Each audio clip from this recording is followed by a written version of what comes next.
Et bonjour et bienvenue dans cette nouvelle émission MX Réflexion live, un live sur Facebook comme tous les lundis soirs à 19h.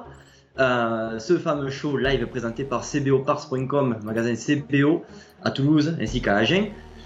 Si comme moi vous voulez rouler avec une Husqvarna, vous pouvez vous connecter sur cboparts.com, vous y trouverez toutes les pièces dont vous aurez besoin. Et moi d'ailleurs j'aurais plutôt besoin d'une tronçonneuse vu ma coupe de cheveux du moment, mais j'y réfléchis, ne vous inquiétez pas, si je trouve le temps entre deux lives, j'irai évidemment chez le coiffeur. Aujourd'hui une édition un petit peu spéciale puisqu'on va vous faire participer encore plus. Voilà, donc Blaise va vous expliquer ça dans quelques instants. Et justement, en parlant du loup, le voici, il a profité du beau temps ce week-end, je pense qu'il prépare sa saison activement. Comment ça va Blaise Abadi? Ça va très très bien, comme d'habitude, comme tous les lundis soirs. Ça me fait plaisir de retrouver tout le monde, ça me fait plaisir de parler moto.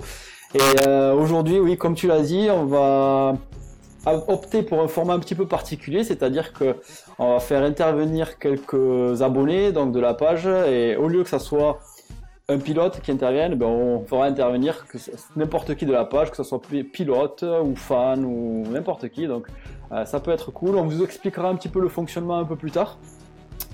Sinon, pour ce soir, on va parler de pas mal de choses. On va parler du SXUS comme d'habitude. On va débriefer un petit peu la course qu'il y a eu ce week-end avec les 450, avec les 2,5. On va parler un petit peu du MXGP avec les signatures qu'il y a eu, avec les hommes en forme du moment. Et une question du jour. La question du jour, Nico, tu peux nous la rappeler ? Ouais, la question du jour, du coup, c'est vu l'intensité du championnat US, ça serait faut-il changer le format et les règles du championnat US, où on parlera des projets qui pourraient venir dans les années à venir. Et voilà, donc on en parlera tout à l'heure. Voilà, on va voir ça en détail. Et du coup, je te laisse attaquer un petit peu avec le championnat SXUS. Est-ce que tu veux expliquer un petit peu comment ça se passe pour les appels, pour les abonnés qui veulent poser leurs questions en direct? Est-ce que tu veux le gérer ceci? Ouais, tout à fait, il n'y a pas de souci. Donc, si ceux qui veulent nous appeler en direct et participer à l'émission, donc nous c'est très simple, on fonctionne avec Skype. C'est une petite application qu'on peut télécharger sur son téléphone ou sur l'ordinateur. Pour cela, on vous demande juste de nous écrire un message en privé sur Facebook. Vous nous donnez votre pseudo Skype, on vous appelle et on vous reçoit avec nous. Donc voilà, on pourra parler de tout ce dont vous avez envie, que ce soit enduro, motocross. Préparation physique, on est ouvert à tout et on va essayer de vous faire partager notre expérience.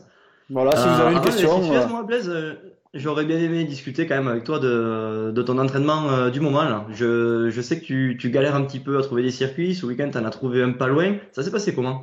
C'est vrai que comme tout le monde, en fait, en ce moment, c'est pas évident avec le temps. Ce qui est pas évident, c'est surtout que les terrains ferment quand il fait pas beau. Donc on a un peu de mal à rouler. Ce week-end, il a fait un peu plus beau que d'habitude du côté de Toulouse. Donc on a pu rouler. On a rencontré pas mal de bons pilotes d'ailleurs. On avait Calvin Fonvielle qui était avec nous à l'entraînement. C'était vraiment pas mal. Calvin d'ailleurs qu'on a appelé, qu'on aura bientôt sur le live, qui viendra avec nous parler de sa saison, qui viendra nous parler un petit peu du fait qu'il devait faire une saison en enduro et qu'il a fait en cross. Il nous expliquera un petit peu tout ça. Mais c'était bien, ça fait plaisir de retrouver des bonnes conditions pour rouler. C'était assez rare ces derniers temps, donc c'est plutôt positif. C'était un vrai entraînement? Comment ça se passe? Parce que quand il y a du monde comme ça, tu l'abordes comment? Tu fais des manches? Tu fais plutôt des chronos? Tu te mesures aux autres? En fait, moi, si tu veux, je me compare pas aux autres, mais on a la saison, nous, en Midi-Pyrénées, qui est un peu décalée, un peu assez éloignée, on va dire. Et surtout, mes courses personnelles sont assez loin dans le calendrier. On va dire que moi, je vais commencer plutôt mi-avril ou début mai au niveau des courses. Donc, pour l'instant, très franchement, c'est pas un entraînement rude que je m'inflige. C'est plutôt un entraînement côté amusement, côté progression technique. Mais bon, ça commence à venir. J'ai essayé la nouvelle 250 Honda 2018 qui m'a été prêtée par CBO. C'est une bonne moto et d'ailleurs, je ferai une petite vidéo là-dessus pour présenter cette moto-là, qui est à mon sens une énorme évolution au niveau 2,5 et au niveau Honda surtout. Ouais, carrément, carrément. On a pas mal de vidéos à venir là. Je sais que ce week-end, tu as encore filmé, tu as peut-être présenté un nouveau terrain. Tu vas présenter cette moto. On a pas mal d'essais de produits aussi au niveau de l'équipement du pilote, avec que ce soit des bottes ou d'autres éléments de protection. Moi, de mon côté, je me mets à l'enduro, donc j'ai fait ma première sortie ce week-end avec une 250 Husqvarna Alors, 4 temps. Donc, raconte-nous un petit peu les anecdotes des enduristes au côté des chemins. Ouais, c'est plus compliqué que ce que je pensais déjà. Alors moi, ouais, je suis un crossman qui se met à l'enduro, mais même en fait, je suis un ancien crossman parce que j'avais arrêté un petit moment, mis à part les quelques défis que j'ai fait avec AMX Réflexion. Mais du coup, ouais, honnêtement, je pensais mieux m'en sortir que ça. On a fait 130 km dans la journée. On est allé à la Montagne Noire, donc pour ceux qui connaissent pas, c'est à peu près à 1 heure de Toulouse. C'est dans le Tarn. On était du côté de Saint-Féréol. Et on a fait que du chemin, beaucoup de franchissements. Il y avait de la neige, du verglas, des cailloux, des racines, des choses que j'ai pas eu l'habitude de voir trop souvent sur des circuits de motocross. Je pensais vraiment me sortir facilement et ça n'a pas du tout été le cas. Il y a des endroits où j'ai pas réussi à monter, j'ai galéré, j'ai fait des tonneaux avec ma moto, j'ai brûlé ma tenue avec le collecteur parce que je l'ai prise 10 fois dessus. Honnêtement, j'ai dû tomber une bonne dizaine de fois. Je me suis énervé, je mettais la moto dans les tours, c'était pas du tout ce qu'il fallait faire. Donc voilà, j'ai appris un peu l'enduro, ça m'a fait du bien. Moi qui disais que c'était un sport de vieux, ben voilà, je sais maintenant à quoi m'attendre et ça devrait le faire. Pourquoi pas progresser et vous allez suivre tout ça de toute façon sur MX Réflexion quand on aura le temps de monter les vidéos et vous suivrez tout ça. Ouais. Oui, oui. Donc l'enduro, c'est vrai que c'est une discipline à part entière. Et maintenant, quand tu sors et que tu es un pur crossman, te mettre à l'enduro, c'est vrai que c'est pas facile. Hein. On croit tous qu'on va être les meilleurs dans une autre catégorie. Et en fait, on revient on revient pardon rapidement les pieds sur terre. Quand on s'aperçoit que c'est pas si évident que ça. C'est ce qui a dû t'arriver à l'enduro, je pense, et c'est ce qui nous arrive à tous en cross quand on va dans le sable ou quand on fait un peu de supercross ou quand on fait une discipline un petit peu différente de la nôtre et de celle à laquelle on est habitué, quoi. Ouais, tout à fait. Nous, on est un petit peu habitués à briller, à sortir nos jolies tenues, à rouler dans de bonnes conditions. On adore ça. La moto, toujours des kits déco tout neufs, machin. Là, c'est exactement ce que j'ai fait, mais je me suis rendu compte que dans un bois, quand t'es tout seul, tanké dans un bourbier, ça te sert pas à grand-chose, tout ça. Et ouais, je m'y mets. Franchement, j'ai encore un peu de mal mentalement à mettre une veste d'enduriste, tu sais, avec les 70 poches que t'as dedans, là. Ça, je peux pas. Ça, mentalement, c'est pas possible. Mais ça sert. Il faut joindre l'utile et l'agréable quand même, parce que Ouais, ouais, c'est sûr, c'est sûr. Après, je peux pas non plus rouler la visière en bas pour pas qu'elle s'accroche aux branches et tout. Je peux pas encore le faire. Peut-être que je vais m'y mettre, c'est un cap mais ça mental. sera pas pour tout de suite. C'est un cap mental. C'est quand tu auras passé peut-être les 35 ans, après ça viendra. C'est ça. Par contre, ce jour-là, si j'arrive à rouler vite, je voudrais juste doubler dans ces conditions-là et ma veste et ma visière en bas sur un terrain de motocross, ça serait rigolo quand même. Ça serait rock. Ça serait très très rock. Bon, et je rappelle un petit peu, donc envoyez-nous vos messages en privé sur Facebook si vous voulez participer au live avec nous en vidéo ou juste en audio, il n'y a aucun problème, on n'est pas obligé de montrer votre tête. C'est ce que j'essaye de dire à Blaise depuis le début de la création du Mixer Live, mais malheureusement, il veut montrer à tout le monde son beau visage. Voilà, on a Vincent qui nous dit, enfin qui me dit d'ailleurs, de venir dans le nord à Loun Plage pour manger du sable. Et ben, franchement, ça me ferait du bien. Ça me ferait du bien parce que je suis pas affûté là-dedans. J'ai quasiment jamais roulé dans le sable. Et comme l'a dit très justement Nico la dernière fois, c'est mon point faible, le sable. Mais j'aimerais vraiment. Enfin, j'aimerais oui et non. J'aimerais Ouais, y rouler. t'es En vraiment fait, politiquement correct. Je j'aime. te connais. Non, mais Si parce là, que le week-end prochain, je t'amène à Lune Plage, mais tu vas me dire, mais non, mais t'es malade, jamais de la vie, je viens. non, en fait, c'est comme d'habitude. J'aimerais y rouler, mais dans les bonnes conditions, c'est-à-dire que pas quand il fait moins 2 degrés l'hiver, s'entraîner pour le Touquet. Non, dans les bonnes conditions, ça me dirait bien. Une bonne 450 qui marche bien, un bon terrain qui est pas trop défoncé, un sable même un peu mou, ça m'irait. Mais voilà, c'est toujours pareil. Les bonnes conditions, ça fait tout, quoi. C'est comme rouler dans la boue sur un terrain qui est très très beau. Rouler dans la boue, bah, c'est moins marrant, quoi. Donc, il faut le faire, mais maintenant que j'approche de la trentaine, je le fais moins. T'as dépassé la trentaine, mon grand. Ça, Ça t'es fait pas, plaisir déjà. t'es pas obligé de le dire, ça. Ah, moi je dis tout. On dit tout ici. Il n'y a pas de langue de bois. Hein. C'est ce qu'on s'était dit. Exactement. Bon, on va parler un petit peu de ce super cross US Oui, avec justement, de belles tu courses parlais de sable sympas. en plus. Tu parlais de sable. Je sais Ouais. pas si tu as remarqué ce beau bac à sable. Ah oui, oui, je l'ai remarqué. Alors, mais justement, j'aimerais avoir ton avis et j'aimerais avoir l'avis des gens qui nous regardent. Est-ce que vous pensez, vous, que mettre un bac à sable en supercross, c'est utile? Voilà, je me posais cette question justement en regardant les manches et je me demandais si vraiment c'est quelque chose qui apporte une plus-value dans les courses ou pas. Alors, on va avoir des avis différents, je pense, avec toi, Nico, mais Ouais. je sais pas, voyons, Moi, soit, moi, soit vous, si vous voulez passer et nous répondre à ça sur Skype, ben, comme on l'a dit tout à l'heure, envoyez-nous votre pseudo, on vous appelle. Si vous voulez répondre par écrit, allez-y aussi, on en débattra avec Nico. Donc, vas-y, Nico, ouais, je te laisse la parole. moi, comme d'habitude, hein, on a un petit peu des avis opposés. Moi, je suis pour le spectacle en supercross, je suis pour les changements de format, je suis pour les courses un petit peu, comme on a vu l'autre fois avec la Triple Crown. Les bacs à sable, j'aime bien. En tant que pilote, je sais que je détesterais ça, parce que rouler dans le sable, en plus, là, c'était très difficile. La section était longue avec des sauts à l'intérieur et tout ça. Je pense qu'avec une moto réglée supercross, c'est très très compliqué. Maintenant, ça a fait du spectacle. Il y a eu des dépassements dans le sable. Il y a eu des grosses chaleurs pour certains, pas mal de chutes. On va y revenir d'ailleurs, mais je crois que ça a pris Hirsuti 2 fois. Il s'est pas qualifié en finale, il est tombé 2 fois dans le bac à sable. Non, je pense que, honnêtement, je pense que c'est bien. Après, mettre des gros bacs à sable comme celui-là très difficile à toutes les courses, je suis pas d'accord. Mais de temps en temps, ça peut être bien. Ouais, moi je suis pas tellement pour. Ouais. Je trouve qu'il y a, c'est prendre des risques. Après, bon, il y a du pour, il y a du contre. C'est faire prendre des risques aux pilotes pour pas énormément de spectacle en plus. Je pense qu'une piste bien dessinée, peut-être une double trajectoire simplement en terre, c'est peut-être plus utile, plus utile surtout au spectacle qu'un bac à sable comme celui-là. Après, bon, je suis pas fortement opposé, mais je trouve que c'est pas une Mm. plus-value énorme par rapport à, voilà, à ce que ça. Oui, après, ça veut pas dire qu'il faut rajouter de tout et n'importe quoi sur les terrains, quoi. Ça, on va pas se mettre balancer des pneus au milieu de la piste ou des troncs d'arbres, c'est pas, ça Ouais. s'appelle l'endurocross sinon. Voilà, Mais le bac à On sable, a Xavier là qui est sur les commentaires qui nous dit que ça amène un plus. Alors ouais, on peut être d'accord. Moi, bon, hmm. Xavier voilà, doit habiter au Touquet, c'est pour ça voilà, qu'il dit ça. c'est un nordiste. Après les sudistes peut-être un peu moins, mais bon, je sais pas trop quoi en passer. C'est vrai que moi je trouve que la plus-value n'est pas énorme par Hmm. rapport au risque que les pilotes prennent. Bon, voilà, C'est cool pour les images, les photos, c'est sympa comme ça. Fait des jolies photos, surtout là, le sable, c'était du sable de Floride, il était blanc, enfin, c'était cool quand même. ouais, c'est vrai que ça.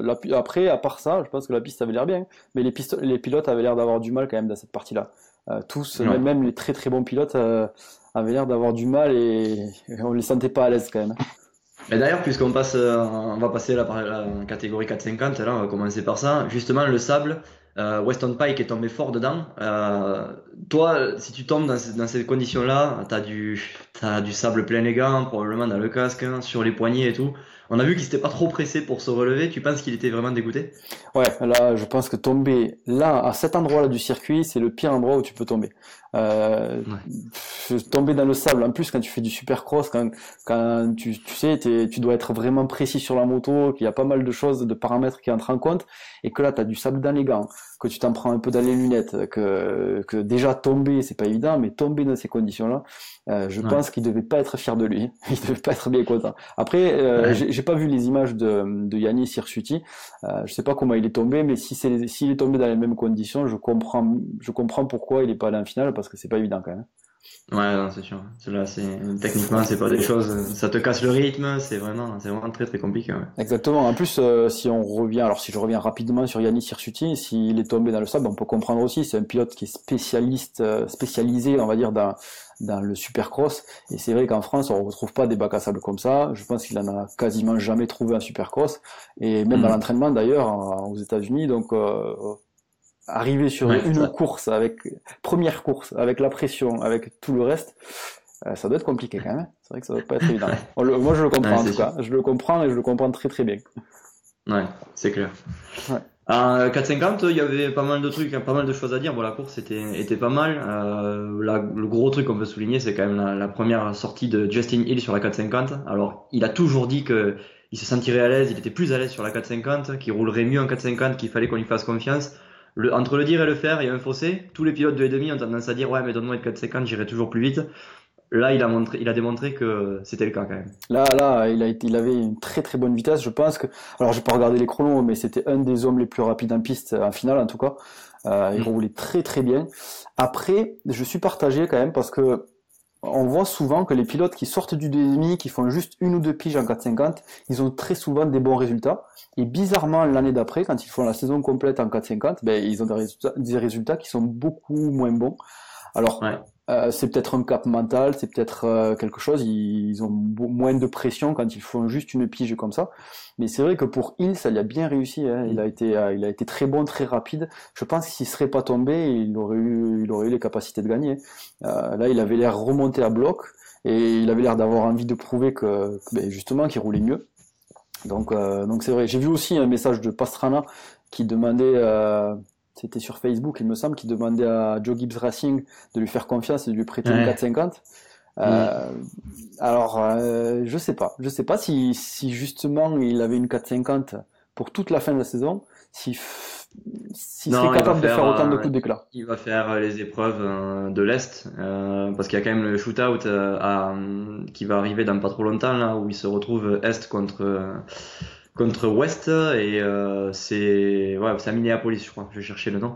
Du coup non, il va rouler en 2,5, hein, c'est l'objectif. Montrer pour le team aussi, montrer la plaque numéro 1, parce que c'est encore lui qui l'apporte en 2,5. Donc non, il va passer la saison prochaine à 4,50. Alors maintenant, pour revenir à ce que tu disais, moi je pense que il y a plusieurs facteurs en fait. Il roule là, il a super bien roulé parce qu'il avait pas de pression, il avait rien à perdre. C'est pas sa catégorie. Il a un petit peu foiré son début de championnat. Du coup là, il se retrouve, il a cette opportunité.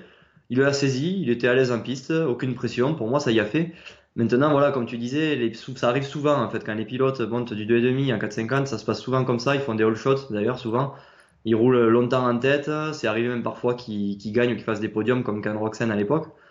Mais de là après à faire une saison complète 4,50, physiquement c'est très très exigeant et c'est surtout 17 épreuves d'affilée. Alors qu'en 2,5 c'est que la moitié du championnat, donc c'est complètement différent. Ouais. Et puis ça, je sais pas si t'as remarqué, mais c'est le style de choses qu'on voit aussi à un niveau un peu plus bas. On voit des pilotes 125, dès qu'ils montent en 2,5, 4 temps, ils font des coups d'éclat. Et l'année d'après, mais c'est beaucoup plus compliqué pour eux. Donc, en fait, je pense que c'est surtout une barrière mentale. Ils ont beaucoup moins la pression. Ils se disent, bon, là, je lâche tout, j'ai rien à perdre. Et l'année d'après, quand on fait un championnat complet, là, c'est peut-être un peu plus compliqué. C'est peut-être ce qui est arrivé à Hill, à un niveau, bien sûr, beaucoup plus haut. Mais en tout cas, on peut remarquer qu'il avait la vitesse. Hein. Si c'est que la vitesse, il l'avait. Donc ça, c'est parfait.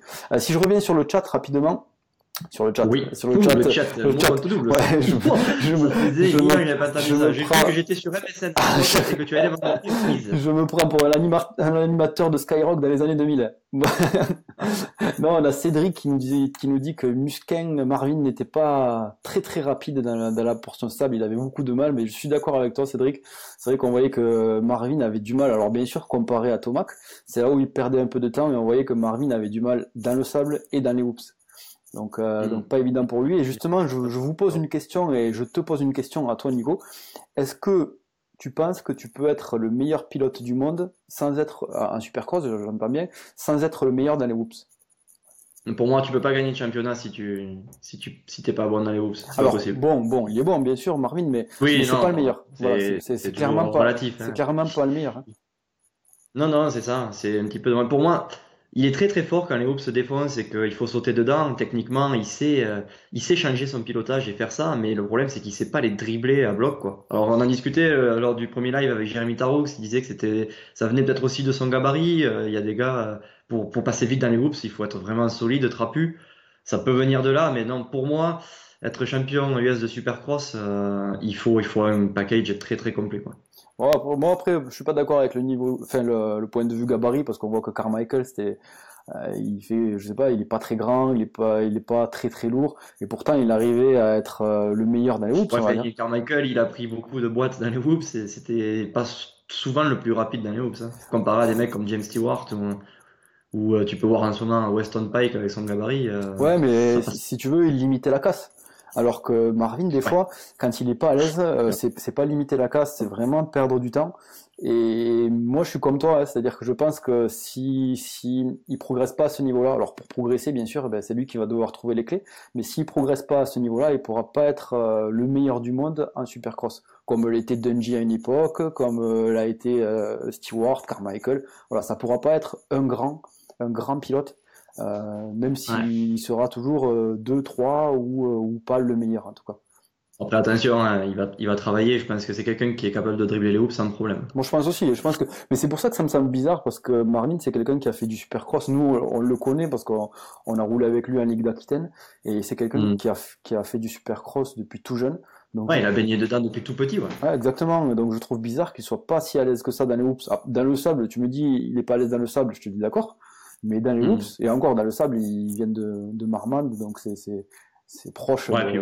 au-delà de ça, il a été champion du monde 2 fois Ouais, en exactement. En motocross. roulant Donc, à il Lommel, a en gagné, il a roulant. gagné Lommel, il a gagné 2 manches à Lommel d'affilée. Ouais, voilà, en s'entraînant dans une discipline, il s'est changé, quoi. Exactement, exactement. C'est un bon pilote. Mais c'est vrai que mais là, il me semble que c'est depuis cette année qu'il a autant de difficultés dans le hoops. Ou alors peut-être que les années précédentes, il n'était pas si haut niveau ailleurs, donc on s'en apercevait moins. Mais cette année, c'est compliqué pour lui. C'est très dur. Toi, imagine, Nico, tu seras à sa place. Qu'est-ce que tu ferais? Là maintenant, là, si j'avais, bah, enfin, après, je pense qu'il fait tout, honnêtement, hein. C'est ça, que j'arrive pas à comprendre. Euh, Peut-être c'est un blocage mental aussi, hein, à un Est-ce moment qu'il donné, est-ce petite qu'il peur de la a chute. est-ce qu'il a un entraîneur, lui, tu as entendu parler de ça Non, ou pas? après c'est Aldon Baker. Après, il a pas d'entraîneur comme Ferrandis peut avoir avec David Dudemain qui lui donne des conseils sur la moto et tout ça. Voilà, moi Mais je voulais en venir à ça en fait. Moi je pense qu'à sa place, alors je suis personne pour lui donner un conseil, ça, loin de moi cette idée, mais je pense que moi je serais à hmm, sa place. Je prendrais juste, franchement, que ça soit 2, 3 semaines, un pilote par exemple comme Ryan Dungey. Voilà, hmm, je l'embaucherai pendant 2, 3 semaines, peu importe le montant, et je lui dirai bon maintenant on fait que des whoops, ou alors hmm. 3 jours dans la semaine on fait que des whoops. Je veux des whoops faciles, des whoops défoncés, des whoops, voilà, mais tous les types de hoops, tu vois, et progresser là-dedans, parce que c'est dommage, il n'y a qu'à cet endroit-là où il perd du temps. Après, sur tout le reste du circuit, les parties techniques, il est vraiment bon, hein. Mais c'est dommage. Ouais. Ouais, ouais, tout à fait. On avait une intervention de Vincent là, qui nous disait Cole Silly out pour le reste de la saison, donc ça c'est clair, il s'est cassé bassin plus coccyx. Ouais. Tu as vu sa chute, Blaise? Je l'ai vu, C'est, mais Moi, je c'est, trouvais ça vraiment, ouais, bon, ça fait mal à voir, mais je sais pas à quel moment ça casse. En fait, je pense voilà, que c'est au moment où il se met court. En fait, il se met court sur ouais, un gros saut, ouais. et ça a l'air de casser à ce moment-là parce qu'après il passe par devant, il retombe derrière la réception, donc il tape pas fort sur la butte d'après. Peut-être la moto le touche un peu, et c'est là que ça fait mal, mais c'est, Ouais, c'est pas bah, bon c'est à là que tu voir, vois que c'est un sport dangereux, quoi. La moindre erreur, pardonne pas. exactement. Et puis on voit que, ben, enfin là, on voit lui, Roxen, il y a pas mal de bons pilotes sur la touche. C'est dommage quand même pour la fin du championnat, ça va être un peu moins intéressant. Tous ceux qui Ouais. suivent un pilote en particulier, ben, ils commencent à se désintéresser un petit peu du championnat.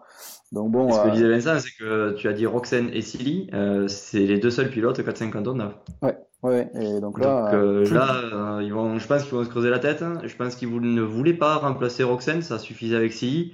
Ils n'ont pas forcément cherché, mais là pour le coup, il va falloir qu'il y ait des pilotes dès le week-end prochain, je tu pense. penses à qui? Ils ont un 2,5 de la côte ouest du coup? Ouest, ouais, peut-être un gars comme Christian Craig, mais bon, c'est des gars qui visent aussi le titre en 2,5. Ça va être compliqué, ouais. Ouais, parce que Là, pour moi, Christ- j'avais pas préparé du tout cette question. C'est vrai qu'on va creuser un petit peu là-dessus parce que je serais intéressé de voir qui ils peuvent prendre, quoi. c'est pas évident, hein. Peut-être après il y a des pilotes comme Malcolm Stewart peut-être qui, alors je sais pas Ah si non, il restera chez Suzuki, non? Il il le a pas, garde il a un contrat parce que à un moment donné il avait pas de contrat et du coup Ouais, mais ils vont le garder. Ils ont annoncé qu'ils le gardaient en remplacement jusqu'à ce que Bogle revienne. Donc, Bogle, il s'est pété l'humérus, donc il va pas revenir tout de suite.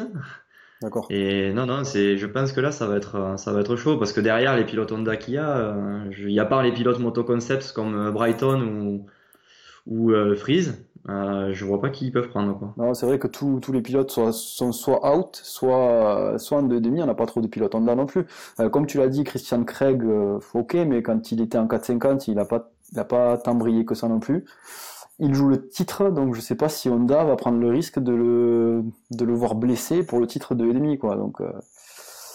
Ouais. Moi, je te dis que je regarde les résultats là, ce week-end. Les Honda que tu trouves derrière, c'est Brighton, Freeze, et c'est tout. Chisholm, il est sur Yam. Il ouais. y a Ben Lamey aussi. Ils Ouais, mais peuvent donner des chances comme ça aussi, ça peut être intéressant, hein. ouais, mais bon, c'est pas ces gars-là qui feront un top Non, 5, c'est donc sûr, mais bon, là clairement. maintenant, Ouais, vu le nombre de blessés, il va falloir piocher ouais, là où tu peux, quoi. c'est sûr. C'est sûr, mais après, bonne question, Vincent. Question très très intéressante. Euh, du coup, Tomac, toujours là? Ouais, toujours là, ouais. Franchement, ben, toujours là, mais c'est con qu'il était pas là à des moments, quoi. Parce Ouais, quand il est pas là, il est vraiment pas là, ce con. ouais, c'est sûr que mais par contre, on peut le voir comme ce week-end, quand il est là, il est pas là pour acheter du terrain. Non. Il est vraiment présent, il est solide, autant physiquement que mentalement. Même quand il y a des gars comme Musquin, des gars comme Hill qui sont en forme, ben, il lâche pas et au final c'est lui qui est là.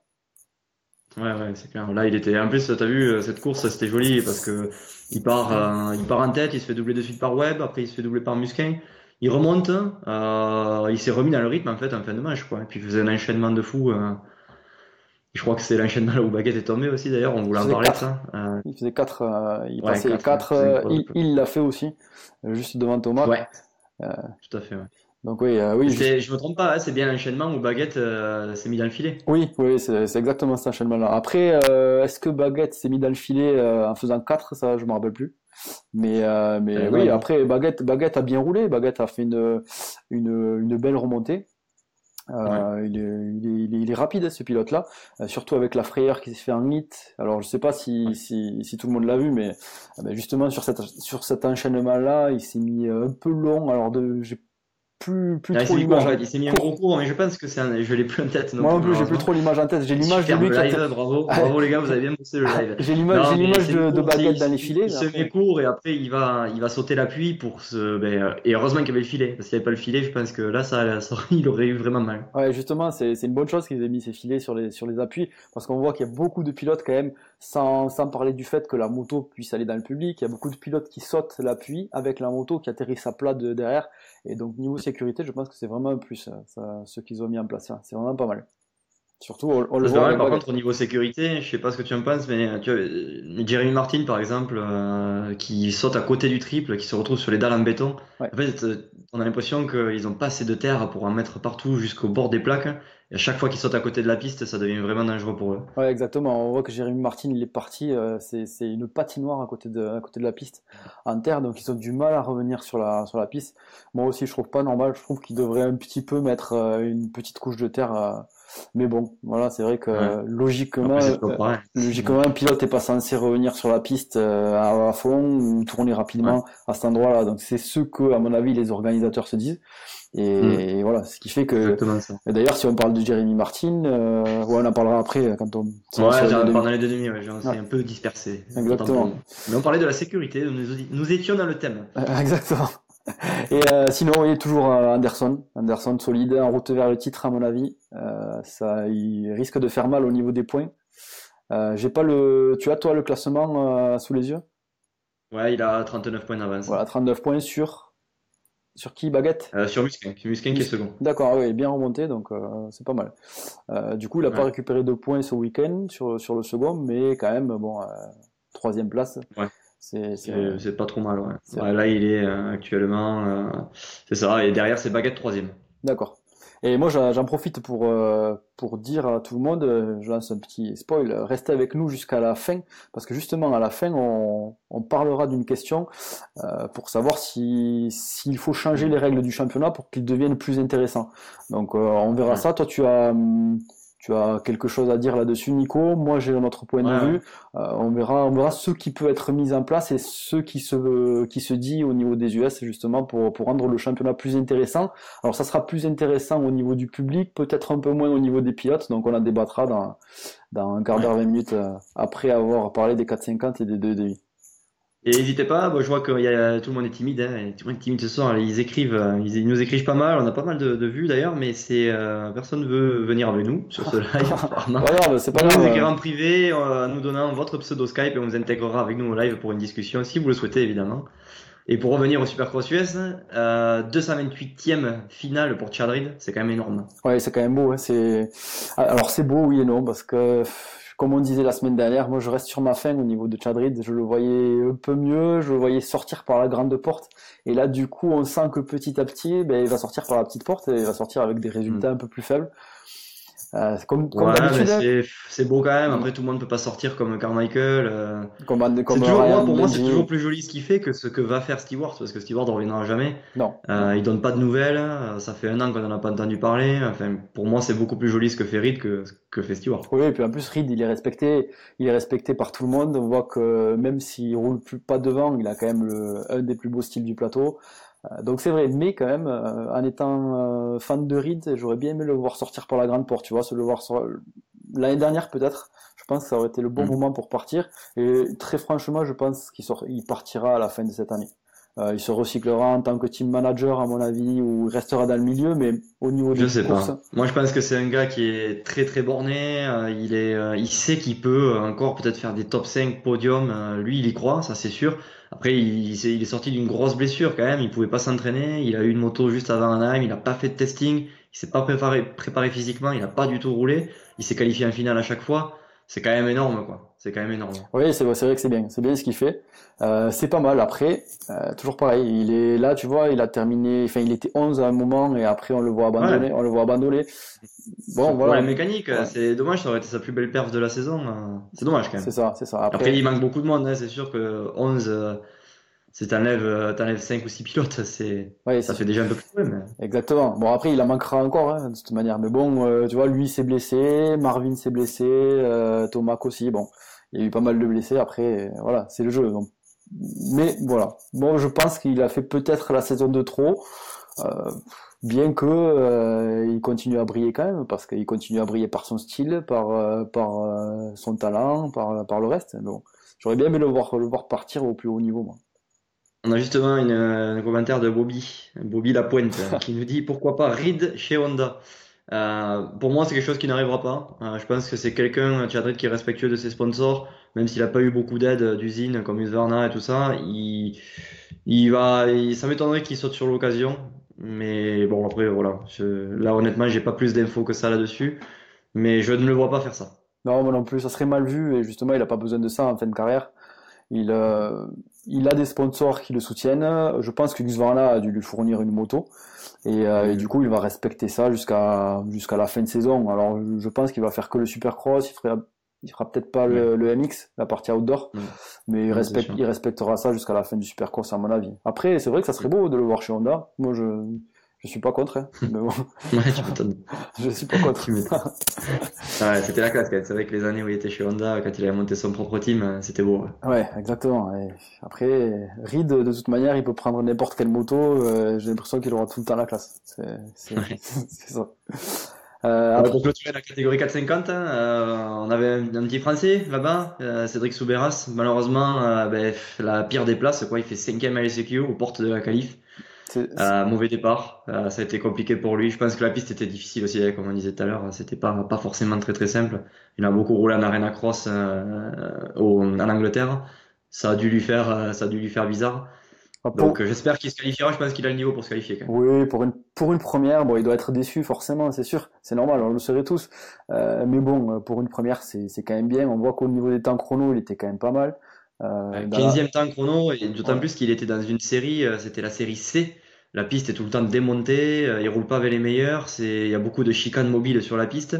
Faire le 15e temps cumulé dans ces conditions-là, c'est quand même beau. Alors, il a un bon niveau, ouais, franchement. Quand on enlèvera la partie sable, quand il sera un peu plus acclimaté, quand se sera un peu plus entraîné dans les conditions des US, je pense qu'il peut faire des bonnes places, hein. Viser un top 15, c'est faisable pour lui. Viser un top 10, ça sera compliqué, mais avec un bon départ, avec toutes les conditions réunies, moi je pense qu'il peut y parvenir, tu vois. Moi je pense que Ouais, ce pilote-là, en plus, Cédric Soubera, ça a l'air d'avoir un mental assez fort. ouais, Donc carrément. il peut y arriver. Ouais, il peut y arriver. Il sort en plus d'un titre en Arena Cross, si je ne me Ouais. trompe pas. Donc voilà, Ouais, je pense qu'il est en pleine confiance, il est gonflé carrément. à bloc là. Ouais, tout à fait. Au Donc niveau de la catégorie 2,5, moi enfin, c'est bon, moi, est-ce que tu avais d'autres trucs à dire, c'est autres bon. trucs à dire, Blaise, On a sur les balayé un petit peu, 450? on a balayé un On a petit fait peu le tous tour? les pilotes, on a fait un petit peu le tour, donc c'est parfait. Ok. Au niveau 2,5, moi, le week-end dernier, j'étais vraiment content pour Jimmy Decotis qui finit sur le podium, premier podium de sa carrière. Ce week-end, il a eu un peu moins de chance. Il tombe en s'accrochant avec un autre pilote. En début de manche, il remonte 10. C'est un gars, moi, j'aime bien parce qu'on avait, bon, on l'a pas mal mis plus bas que terre quand il est venu en Europe. Il a vraiment galéré. Ça a toujours été un bon pilote de Supercross, mais quand il s'est retrouvé dans le sable en Europe, ça a jamais été trop facile pour lui. En plus de ça, c'est un gars qui a la maladie de Lyme. Non, la maladie de Lyme, c'est pour ceux qui connaissent pas, c'est quand on se fait piquer par une tique, par exemple, on l'attrape comme ça. Et c'est une maladie qui est très très difficile à gérer déjà. Pour savoir qu'on l'a, c'est compliqué. C'est pas forcément quelque chose qu'on diagnostique facilement. Et il était devenu dépressif parce que ça influe là-dessus. Il a eu de gros soucis d'alimentation, donc il a complètement réduit. Il a un régime complètement à part, ce qui peut être bénéfique aux États-Unis. Ouais. Je pense qu'on en a parlé assez souvent. La bouffe en motocross, c'est important d'avoir un régime équilibré. Aux États-Unis, ils n'ont pas la chance comme nous de pouvoir bien manger pour pas cher. Et, euh, et lui, voilà, il a complètement arrêté café, alcool, toutes les céréales comme le blé. Il a été obligé d'arrêter puisque ça lui déclenchait comme des démangeaisons et des trucs comme ça, enfin des trucs vraiment atroces. Voilà, donc moi je voulais juste le souligner parce que beaucoup de respect pour ce gars. Quand il est venu en Europe, on a dit ouais les Américains ils sont nuls et tout ça, mais pour lui je pense que c'était vraiment pas mérité. Ah, après, nous quand un Américain vient en Europe, c'est vrai qu'on a des facilités à dire, ouais, le niveau est plus élevé chez nous, mais moi, je suis pas tout à fait d'accord avec ça. On voit un décotiste qui est venu, qui est dans des conditions compliquées. On voit que quand des Européens vont aux États-Unis, ben, certains n'y arrivent pas non plus parce que les conditions sont certes moins compliquées, mais il faut y arriver quand même. C'est pas les mêmes conditions que chez nous. Et du coup, voilà, lui, il n'y est pas arrivé. On voit que là-bas, son niveau augmente petit à petit. Alors cette maladie, ben, tu me l'as apprise parce que je la connaissais pas du tout. Et, euh, et voilà, après on espère qu'il arrivera à progresser petit à petit, que ben, il terminera bien. Sur cette épreuve-là, il a pas brillé parce qu'il est tombé, il a eu quelques soucis. Mais bon, normalement, c'est un pilote que je vois facilement dans le top 5. Je sais pas ce que t'en penses toi, Nico. Il Ouais, arrivera. si, ouais, ouais, c'est sûr. Vu comment il est parti, il a fait un podium la semaine dernière, là il remonte 10e. Le niveau est assez relevé dans ces catégories, autant qu'à l'Ouest pour moi, et du coup il y a aucun souci là-dessus. Ouais. C'est un gars qui doit être dans le top 5. Quoi. Ah oui, bien sûr. Et après, si on parle bien sûr de notre français, notre représentant français Mhm. en 2,5, Dylan Ferrandis, qu'est-ce que tu en as pensé, toi? Tu disais la semaine dernière que ça aurait été rugueux s'il avait été aux avant-postes avec Osborne. Là, on l'a vu chaud bouillant. Hein. Quand il faut y aller, il n'hésite pas à aller au contact. C'est resté correct, donc c'était magnifique. Franchement, moi je trouve que c'est un très très bon pilote. Il va faire mal s'il continue comme ça jusqu'à la fin de la saison. Il va faire mal. Ouais, on le voit affûté là, on le voit vraiment vraiment bien. Et je pense aussi qu'il risque de faire mal. Après, c'est vraiment dommage qu'il ait dû abandonner le week-end dernier. Bon, il a pas abandonné. Il a marqué quelques points, mais Oui, bon, c'est ça a été vrai. compliqué. C'est quelque. Alors je sais pas Mais combien de points il a ouais. marqué, mais bon pour le championnat c'est vraiment minime. Ils ont si peu de courses qu'il a pris quand même pas mal de Ouais. retard. Là, il va falloir Tout à que. fait. Il y a pas beaucoup de courses, mais après, tu sais, comme on disait, il y a aussi il y a un shootout déjà à Minneapolis. Il y en a un autre à Vegas. Ouais, Ça peut vraiment faire basculer la vapeur, quoi. Ça peut renverser la vapeur. Hein. ouais, j'aimerais que la vapeur bascule en sa faveur. Ouais, excuse-moi, l'expression Ouais, était très mal choisie. un peu compliqué à reprendre ton expression là, mais bon. Non, non, après, moi je l'avais rarement vu aussi affûté, même quand il était en Europe, il n'avait pas l'air aussi affûté Mm. que ça. Hein. Là, enfin, Ouais. peut-être que c'est qu'une impression hein, qu'il donnait en Europe et que maintenant il donne là-bas, mais le travail a l'air vraiment de payer. Donc tant mieux pour lui. On espère avoir des courses aussi rugueuses que ça. C'est Le vrai mot qu'il rugueux, pareil, au Scrabble, ça fait mal, ça. ouais, mais c'est vrai que c'est le mot idéal, rugueux, parce que quand on voit Osborne et lui, et même les autres d'ailleurs, hein, ils n'hésitent pas. Ah, Faulkner, il n'hésitera pas aussi. Hein. Exactement, Faulkner, il est jeune, Faulkner, mais il a pas hésité, hein, et quand il devait passer, il y allait. c'est ça. Donc c'est bien. Après, toi, tu penses quoi de Faulkner, justement? Moi, je pense que pour quelqu'un qui s'est pété le poignet juste avant le début de la saison, c'est assez impressionnant. Il n'était pas à 100% à la première épreuve. Là, il dit que ça y est, il n'a plus aucune douleur et que tout va bien. Bon, forcément, quand on gagne, on peut dire que tout va bien. Hmm. Mais non, je pense il va faire mal aussi. Ouais. Ouais, il est doué. On voit qu'il est doué. Il a un style d'un jeune fougueux qui a envie de gagner, et d'ailleurs, il a gagné. Après, Ouais. voilà, est-ce que ce style-là et est-ce que sa fougue-là va lui permettre de remporter le championnat? Je sais pas. Je sais pas. Il est entraîné par Robbie Reynard. C'est ta génération, ça? Oui, peu plus tôt que moi, tu vois. Robbie Reynard. Ah, années 90, ouais. Moi, j'ai Ouais, pas trop connu, mais c'était un ancien espoir du cross US, Robbie Reynard, et ouais, il était vraiment impressionnant. C'est un des gars qui a battu Carmichael quand même quand ils étaient en 125. Hein. ouais, C'est un gars exactement. très très doué. Ouais, très très doué. Ça, c'est l'époque de Larry Ward ça remonte à il y a quelques temps. Il y a quelques temps, ouais. Mais Ouais, bon. ça, ouais. 90% de nos abonnés ne connaissent pas cette époque, quoi. Je L'époque pense aussi. moderne. Non, mais sinon, si on revient à cette génération-là, enfin, à la nouvelle génération, du coup, Faulkner et tout ça, mais ça roule bien, ça roule avec un style agressif. Et je pense que les courses vont être belles à voir. Là, on a vu une première partie de finale 250 qui était vraiment, vraiment magnifique. Les pilotes avaient vraiment tous envie de gagner. Ils n'hésitaient pas à aller au contact. Et c'est resté viril mais correct. Donc c'est plutôt bien. J'ai bien aimé. Ouais, c'est cool d'avoir du spectacle. On s'ennuie pas, un Supercross en 2,5. Les 4,50, c'est un petit peu. On s'ennuie pas quand on regarde les courses, mais quand on se dit que le championnat Ouais, est quasiment plié, quand on voit l'avance de Jason Anderson et on a l'impression qu'il commence à gérer maintenant, c'est bien d'avoir les 2,5 pour ça. Et ouais, c'est c'est vrai. aussi bien. Vas-y, Et c'est dis-moi. vrai, en 2,5, en plus, on a vu Hampshire qui fait des bons départs. Ouais. Et malheureusement, il a fait une erreur, mais sinon, lui aussi, je le voyais pas. J'étais très très loin de le voir à ce niveau-là quand on l'a vu rouler au SX de Paris. On en parlait déjà la semaine dernière, mais là, il a fait un gros bond en avant, autant Mhm. mental que physique, que technique, que sur tous les niveaux. Là, il est Ouais. bien, il est vraiment bien. Il faisait des petits passages techniques, il cabrait des bosses, c'est vraiment beau à voir. Et Mhm. il a l'air affûté, il a l'air bien, bon, tant mieux pour lui. Quand je l'ai vu repartir devant en finale, je me suis dit, là, c'est bon.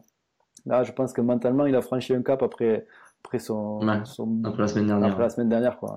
Après la course de la Ouais, semaine ouais, dernière. oui, il a mené quelques tours, hein. Exactement, donc, Il est troisième du championnat, hein, et c'est ouais. pas ridicule, quoi. Non, non, Ça non. fait Osborne avec 5 points derrière Faulkner et troisième Hampshire. Ouais, c'est bien, hein. Et Ferrandis, il lui manque combien? Ferrandi, c'est 9e du coup. Il est 9e. remonté 9e. Bon, c'est déjà une belle remontée, mais voilà, on voit il faut pas qu'il s'éloigne du podium sur chaque épreuve, à mon avis, maintenant. Il a grillé son joker, et s'il veut Tout à être fait. bien placé sur la fin, il va falloir vraiment qu'il soit régulier et régulièrement, justement, dans ce top 3. Tout à fait. Du coup, Blaise, on parlait de Chad Reed, un ancien, et un autre ancien, mais plutôt côté de l'Europe, Antonio Cairoli, qui a signé jusqu'en 2020 avec KTM. Oui, on a vu ça, 2020 sur KTM. Alors justement, ben, tous ceux qui sont sur le chat, allez, je vais appeler ça comme ça, tous ceux qui, tous ceux qui nous suivent peuvent nous dire ce qu'ils en pensent justement de cette signature jusqu'en 2020. Bon, ça sera très certainement jusqu'à fin 2020, je pense, si c'est annoncé jusqu'à 2020. Donc Hmm. ça fait quand même quelques belles saisons devant lui. On voit que malgré Il a son âge, 32 ans, donc ouais, ça va être pas mal, ouais. Ça 32, commence à faire un motocross, s'il finit à 35 ans, c'est joli, ouais. non, 32 ans, c'est un bel âge. Je pense que Ouais. c'est l'âge de la maturité. C'est pas du tout subjectif, est-ce que tu dis? Non, non, pas du tout. Non, non, après, c'est vrai que pour un pilote pro, pour un pilote qui a enchaîné 9 titres, c'est bon. Très franchement, toi, à sa place, est-ce que tu prendrais le risque de signer jusqu'à 2020 ou tu ferais une saison pour voir? Si ça se passe bien, tu re-signes? Non, moi à sa place, j'aurais carrément fait comme lui, parce que je pense que ces contrats-là, quand tu signes en fin de carrière, c'est pour la thune, uniquement. Bon, lui, je dis pas que c'est pour ça. Non, Je lui, je pense qu'il pense est très pas. motivé, il va aller chercher les titres, mais il a signé et pour un bon paquet d'argent, je pense. D'accord, mais bon après on sait aussi que chez KTM c'est assez strict, assez carré, donc ça veut dire que si par exemple il veut arrêter avant, il aura des pénalités énormes à mon avis. Ouais. Donc voilà, Oui. Comme il faut Photo aussi. les a eu en fin de carrière avec Exactement. Kawa Monster, c'est Voilà. pareil. Ouais. Voilà, exactement. C'est les mêmes pénalités que Villopoto, c'est à ça que je voulais en venir. Et du coup, ben, c'est cette question que je me posais. Voilà. Si par exemple il termine là à la troisième ou quatrième place en fin de saison, peut-être qu'il en aura marre au bout d'un moment, hein. On le comprend aussi, hein. On comprend qu'il puisse commencer à fatiguer. Et c'est vrai que là, en début de saison, il est surmotivé. Il a vu, enfin, on a tous vu qu'il a fait des bons résultats en championnat d'Italie. J'espère que ça continuera pour lui et que ça se passera bien. Ouais, ça va être une belle saison si c'est le cas, s'il est en forme comme l'année dernière. Moi, pour avoir vu rouler un Jeffrey Herlings sur sa dernière course de préparation, je pense que ça va être compliqué pour tous les autres parce qu'il est vraiment bien mentalement, physiquement. Au niveau du pilotage, moi, quand je l'ai vu rouler, il forçait pas, il était déjà largement plus rapide que les autres. Ouais, bon, après, c'est toujours pareil, peu importe le niveau, les courses de préparation, ça reste des courses de préparation. Ça, on pourra le voir même pas après la première épreuve, parce que la première épreuve, on sait tous aussi que c'est assez aléatoire quand même. Tout le monde est boosté à bloc, tout le monde veut briller, tout le monde veut bien faire. À mon avis, la situation commencera à se poser après 3 épreuves, Hmm. quand les courses reviendront un petit peu en Europe là. Oui, un petit peu en Europe. Bon, Ouais. enfin, après, ils vont revenir vite, hein. C'est 2 semaines après l'Argentine, ils seront à Valkenswaard dans le sable. Ah oui, ouais, Voilà, ça sera déjà, ça y est, c'est retour au boulot, quoi. Ça sera pas les vacances comme en Argentine, je pense. ouais, exactement. Bon, après, on passe tous à Erlings pour Valkenswaard, mais bon, Keroli, on s'aperçoit aussi que ben, il est pas ridicule dans ces conditions-là. Il est aussi très bon, donc bon. On verra. Après, on verra aussi avec nos Français, avec Gauthier Paulin, avec Romain Fèvre.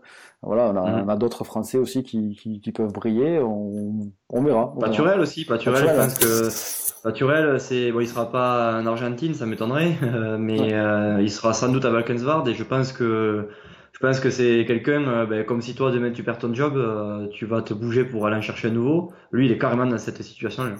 Oui, oui, c'est vrai, il est dans cette situation-là. Après, c'est un autre niveau. Par contre, là, c'est le niveau mondial, il le connaît, bien sûr. Mais justement, est-ce qu'il s'est bien entraîné? Est-ce qu'il s'est bien préparé? Est-ce qu'il s'est entraîné autant qu'un Jeffrey Herlings, un Gauthier Paulin? Voilà, je sais pas. Justement, vu qu'il a eu des problèmes à gérer, peut-être que il a moins géré son entraînement. Donc, à voir peut-être. Alors, je dis pas C'est qu'il a. sûr. Après, ça te déclenche une certaine forme de motivation aussi. Voilà, ça peut avoir un effet bénéfique, mais bon, il est très très mince quand même. Ouais, ouais. À Il vaut voir. mieux être dans la situation de Jeffrey Herlings que celle de Paturel, très certainement. Ouais, je pense aussi. Je pense que c'est les top pilotes comme Erlings, Keroi, Paulin, Fèvre, ils se concentrent que sur la moto. Voilà, ils n'ont pas de soucis autres de signature avec des teams. Voilà, ça ils le gèrent avant. Une fois que c'est géré, ils se consacrent vraiment à la préparation moto. Tous ces petits problèmes-là polluent l'esprit. Et quand on veut être au top, à mon avis, il faut pas qu'on ait des petits problèmes, autant au niveau de l'entourage du team, que du reste. Voilà. Tout à fait. Bon, Blaise, je pense qu'on peut passer à la question du jour, la fameuse question du jour propulsée par cboparts.com. La question du jour. Faut-il changer les règles du championnat du Supercross US? Alors justement, toi tu vas nous expliquer, tu as un exemple. La théorie. Voilà, la théorie, ce dont il parlait un petit peu aux États-Unis. Ce dont il parle, alors depuis un petit moment, parce qu'en Arena Cross, ça se fait, c'est ce qu'ils appellent la chase. C'est-à-dire que, admettons, s'ils le faisaient en Supercross, et moi je verrais bien ce format-là, c'est que mon avis, ça serait 12 courses sous le format classique, c'est-à-dire comme ils ont fait maintenant, et un petit peu faire comme un NBA avec des playoffs, c'est-à-dire qu'ils en qualifient 10, allez, on va dire 10 pour faire simple, qui seront éligibles pour avoir le titre. Et au bout de 12 épreuves, donc il en resterait 5 sur les 5 dernières épreuves, on fait un reset de points. C'est-à-dire que tous les pilotes, alors ça faudrait l'adapter un petit peu, moi à mon avis, c'est que par exemple Jason Anderson qui rentre maintenant dans les playoffs, il faudrait lui donner un minimum de points quand même. On va dire 15 points, au deuxième on lui donnerait 10 points, troisième 8, etc. En descendant comme ça. Pour moi, ça permettrait de rendre le championnat beaucoup plus intéressant, de relancer des gars comme Tomac, puisque voilà, blessé en début de saison. Pour le spectacle, ça serait le top. Alors là, c'est facile de prendre cet exemple-là parce que on se rend compte que il y a eu beaucoup de blessés en début de saison. Voilà, pour moi, c'est tout pour le spectacle, ça serait super quand même. Bon, après, pour ceux qui sont pas trop NBA, qui sont pas trop basket, ça ressemble un petit peu, on va dire, de loin au rugby, à ce qui se passe au rugby. C'est-à-dire qu'en fin de saison, les compteurs sont remis à zéro, on joue les demi-finales, on joue les finales, et grâce à ça, on a un champion. Voilà. Là, ça serait un petit peu pareil, mais sur les 5 dernières épreuves, pour avantager celui qui est devant au championnat, on mettrait à peine un peu de points, un peu moins au second, un peu moins au troisième, voilà. Mais on lisserait tout ça et ça permettrait de ne pas avoir des écarts énormes. Alors moi je vais te dire. Après toi t'es pas pour parce que tu penses que ça changerait la face du sport, ça changerait vraiment les champions, ça changerait. T'aurais pas le même champion, tu penses toi? Ouais, moi je suis pas pour. Je pense qu'un championnat se joue sur 15 courses.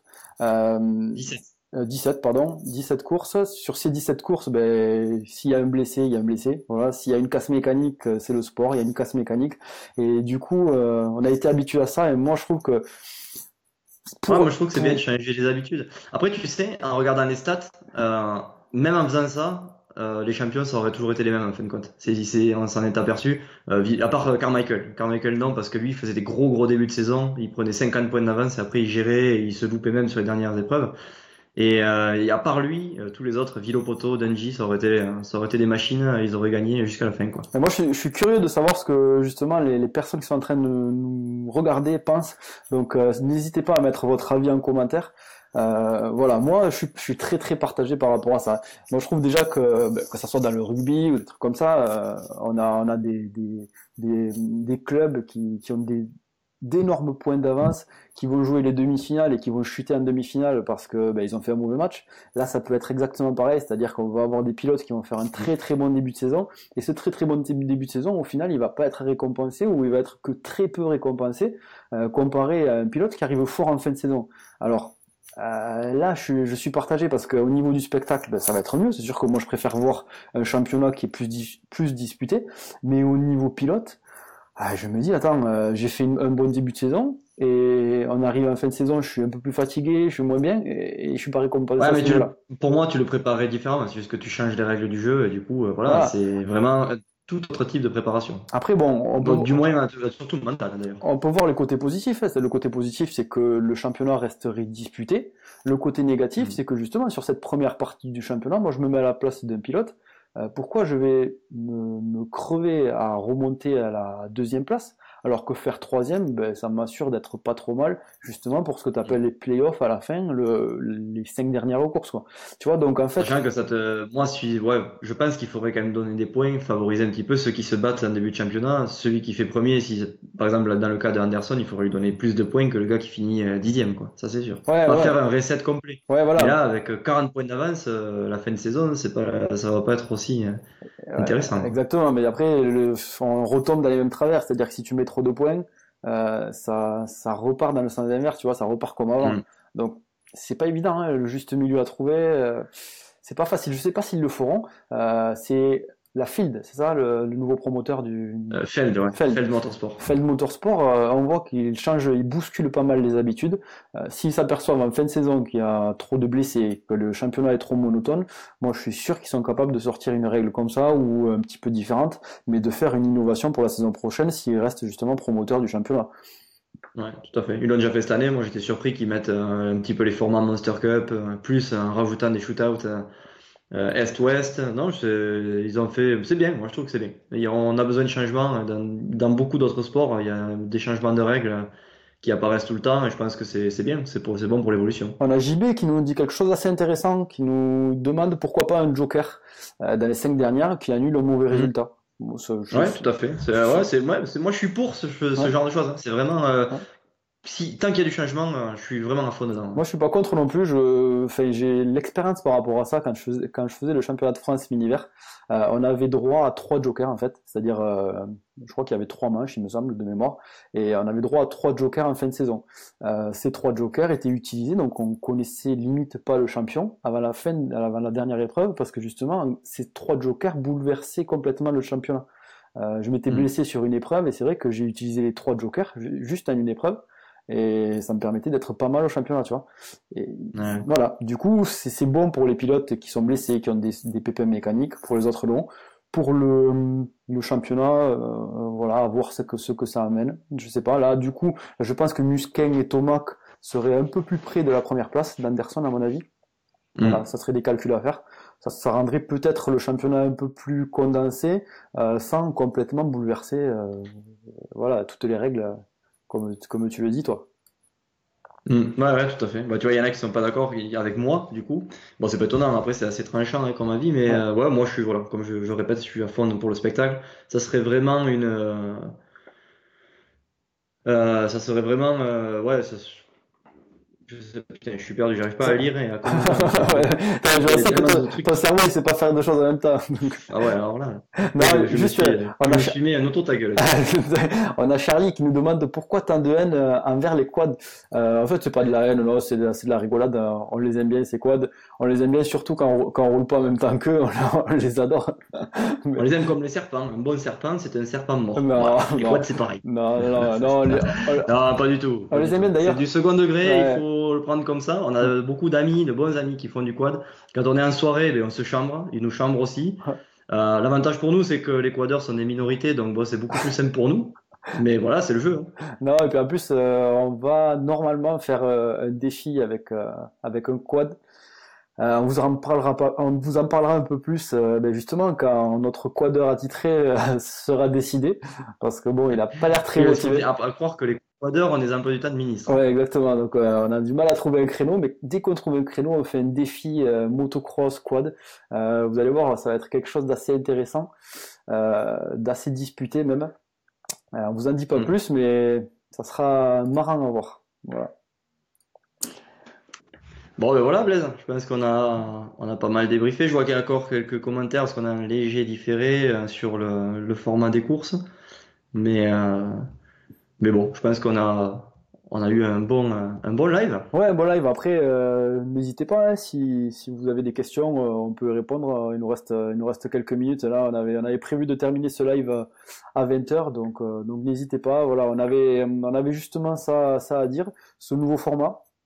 Certains sont Mhm. pour, certains sont contre. C'est vrai que ça, c'est vraiment quelque chose qui tranche. C'est-à-dire que j'ai un peu le cul entre deux chaises, je suis un peu partagé. Mais il y en a certains qui seront totalement contre, d'autres qui seront totalement pour. En général, les totalement contre, je pense que ça sera plutôt les pilotes, c'est les gens qui sont habitués à faire des championnats. Ceux qui seront totalement pour, c'est ceux qui sont plutôt habitués à regarder les championnats à la télé. Alors peut-être que je me trompe, hein, mais voilà, c'est quelque chose qui pourrait relancer le motocross. Et c'est vrai que le but maintenant chez nous, c'est qu'on ait de plus en plus de gens qui s'intéressent à ce sport, qu'on ait de plus en plus de sponsors qui s'intéressent justement à ce sport parce que ça fait vendre. Et c'est vrai que au final, on cherche tout ça. Hein, Ben, on le voit même sur les courses locales, sur les petites organisations, ce qui plaît au public, c'est le départ. Quand les manches sont courtes, un petit peu typé Supercross, c'est vraiment ce qui plaît. Regarder des manches de 20 minutes et 2 tours, c'est très très difficile quand on n'est pas vraiment un puriste et amoureux de ce sport, quoi. Ouais, exactement. On a Clément Segade qui nous pose une petite question aussi, une petite boutade. Clément Segade, c'est notre réalisateur vidéo, celui qui fait la plupart des montages. Alors quand vous voyez un montage qui est mal fait, ben c'est pas lui qui l'a fait, c'est plutôt moi. Quand un montage est très bien fait, c'est plutôt lui. Voilà. Donc si vous voulez faire des vidéos, si vous avez un projet pour faire n'importe quelle vidéo pour vos sponsors, pour votre pressbook. Appelez-le, c'est Segaldon Production. Il est surmotivé, il connaît bien le sport motocross. Voilà, donc après chaque vidéo, on met son lien Facebook, donc n'hésitez pas à aller sur sa page. C'est un petit Ouais, il est prodige, très un très petit fort. Puis bon, phénomène. nous en plus on n'est pas à côté, on arrive à bosser à distance, donc c'est ouais, avec la technologie de nos jours, on arrive à faire des choses fabuleuses.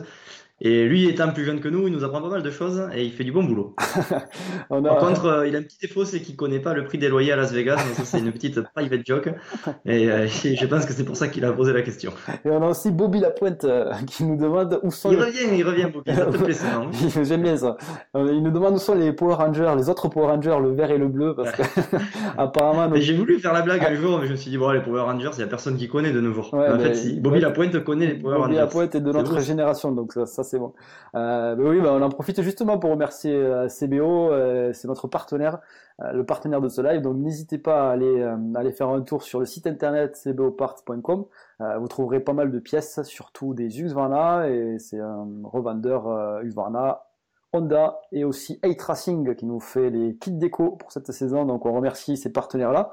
Et voilà, hein, Nico, qu'est-ce que tu as ajouté de plus? Une petite. Non, pas plus. Inter de la semaine prochaine déjà, de se retrouver lundi. Nouvel invité. Là, on aura du gros calibre la semaine prochaine. On va pas trop en dire plus, mais voilà, on vous annoncera ça en fin de semaine. Ouais. Et mais restez connectés. N'hésitez pas à partager ce live puisqu'il sortira dès demain ou après-demain sur YouTube et sur notre site internet mxreflexion.com. Beaucoup de vidéos à venir aussi pour nous de notre côté. Ce week-end, on a du boulot, Blaise. Exactement, ce week-end, un gros week-end tournage vidéo, donc pas mal de choses, hein, et c'est de la 2,5 CRF 2018, beaucoup de choses. Donc Présentation de la 2,5 Husqvarna Enduro FE, même si on a beaucoup de crossman sur cette page, on va penser un petit peu aux enduristes. exactement, maintenant que tu es passé du côté obscur, ben, on va parler de ça. Voilà, avec, C'est-à-dire que le bois dans lequel j'étais tanké sur un tronc d'arbre, il était très obscur. j'imagine, ouais. Ouais, donc ça s'annonce de grosses semaines MX Réflexion à venir. Oui, et justement, si je reviens sur l'invité de la semaine prochaine, on aura normalement un invité qui a eu beaucoup de titres mondiaux et un invité avec un très gros niveau qui nous dira des choses très intéressantes. Donc Et là, pour le coup, c'est notre génération, ouais. donc c'est cool.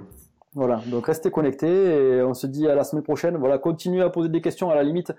Si les questions sont méga intéressantes, eh bien on y répondra la semaine prochaine sur le live, justement. Donc n'hésitez pas à poser des questions sur le replay, on les regardera et la semaine prochaine on débattra sur ça et autre chose d'ailleurs.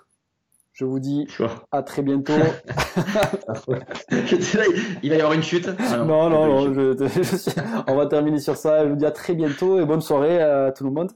À lundi prochain, 19h, avec un invité. Allez, salut. Allez.